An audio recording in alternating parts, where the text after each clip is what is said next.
এই দুনিয়ার পুরো জীবনটা এটা হচ্ছে লালসাময় একটা জীবন, লোভ, মরিচিকা, মায়াজাল। এই মায়াজালে আমরা আটকে আছি, ফলে মৃত্যুর কথা আমরা ভুলে গিয়েছি। পাগলের মতো ছুটছি, আরো টাকা লাগবে, আরো খ্যাতি লাগবে, আরো যশ লাগবে, আরো দাপট লাগবে। আমার এত টাকা দিয়ে কি হবে, এত সম্পদ দিয়ে কি হবে, এত ব্যস্ততা দিয়ে কি হবে তোমার? স্টপ, থামুন, অনেক হয়েছে, আন্না, থামুন। Take a rest, take a breath and think about death. Think that you have to go back to your Lord. একটু বসেন না, একটু ভাবেন যে আমাকে চলে যেতে হবে, চলে যেতে হবে। এই কোলাহল, এই ব্যস্ততা, এগুলো থাকবে, থাকবো না আমি। সাইয়েদনা ওমর ফারুক বলেছেন, মুতু ক্বাবলা আন তামুতু, মরার আগে একবার মরো। হাসিবু ক্বাবলা আন তুহাসাবু আলাইকুম, তোমার হিসাব নেওয়ার আগে তুমি একবার নিজের হিসাবটা করো না। কাগজ বের করে একটু লিখো না কি কি ভালো কাজ করছিলা, যেগুলো দিয়ে নাজাতের ওসিলা হতে পারে, 1 2 3, আর কি কি আকাম কুকাম করছো দেখো না, লিখে দেখো তোমার অবস্থাটা কি। মরার আগে একবার মরো। মরার আগে খাটের মধ্যে শুয়ে শটান করে চোখ বন্ধ করে একবার মরার ভান করে দেখেন কেমন লাগে। চোখটা বন্ধ করেন আর ভাবেন আপনি নাই, কি কি হতে পারে ভাবেন। আপনার ছেলে মেয়েরা কান্না জুড়ে দিবে, আপনার প্রাণের স্ত্রী বিলাপ শুরু করে দিবে, বন্ধু বান্ধবের চিৎকার আর মাতম, স্থানীয় এলাকার মসজিদে ঘোষণা, অমুক এলাকার নিবাসী অমুক ভাই অমুকের ছেলে অমুক দুনিয়ায় নাই। সব আত্মীয়রা চলে আসবে, ফেসবুকে স্ট্যাটাস দেয়া হবে, সবাই সবাইকে জানাবে বিকাল 4টায় অমুক হাই স্কুল ময়দানে আপনার জানাজা। ছুটে আসবে, সবাই ছুটে আসবে আপনাকে শেষ বিদায় দিতে, গুড বাই জানানোর জন্য, আল ওয়াদা, বিদায় জানাতে আসবে সবাই। 4 তাকবীর দিয়ে আপনার জানাজা হবে, অশ্রুসিক্ত জানাজায় আপনার বিদায় হবে। কাঠের খাটিয়ার মধ্যে করে কাঁধে তুলে আপনার কবরে নেওয়া হবে।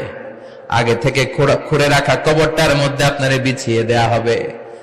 বাঁশের কচি দিয়ে তার উপরে মাটির চাপা দিয়ে সব চলে যাবে।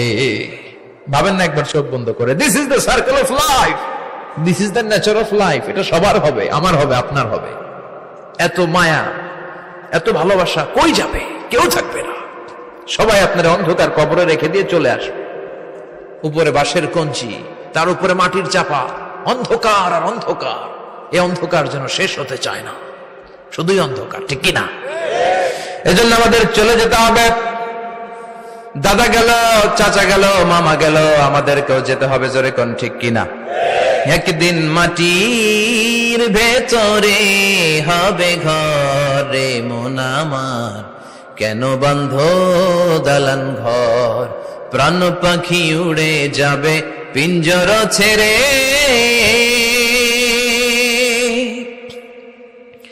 ধরা ধামে সবই রবে, তুমি যাবে চলে, বন্ধু বান্ধব যত, মাতা পিতা যারা সুত, সবই হবে তোমার পরে মন আমার, কেন বন্ধ দালান ঘর। একদিন মাটির ভেতরে হবে ঘরে মন আমার, কেন বন্ধ দালান ঘর, ঠিক কিনা? সব করে থাকবে, চলে যেতে হবে আমাদেরকে। এজন্য আখিরাতের কথা যেন আমাদের স্মরণ হয়। বিশ্বনবী বলতেন, নাহাইতুকুম আন জিয়ারাতিল কুবুর, আমি তোমাদেরকে কবর জিয়ারত করতে আগে নিষেধ করতাম, কিন্তু এখন নিষেধাজ্ঞা প্রত্যাহার করে নিলাম। এখন সব সময় তোমরা কবরের সামনে যাবা আর জিয়ারত করবা। কবরস্থানে জানতো বড়ুয়া কৃষ্ণপুরের এই গ্রামের কবরস্থান আছে কোন দিকে? পূর্ব দিকে আছে, গোখরার জলের ওদিকে। যান আপনারা, একটু যাবেন, একটু গেলে আখিরাতের কথাটা স্মরণ হবে।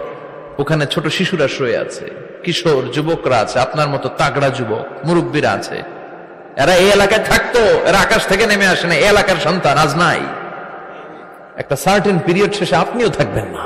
This is the nature of life, this is the circle of life. ছোট্ট শিশু হয়ে এসেছিলেন, শৈশব, কৈশোর, যৌবন, প্রৌঢ়ত্ব। আগে ছিলেন সিঙ্গেল, বিয়ে করে হয়ে গেলেন ডবল।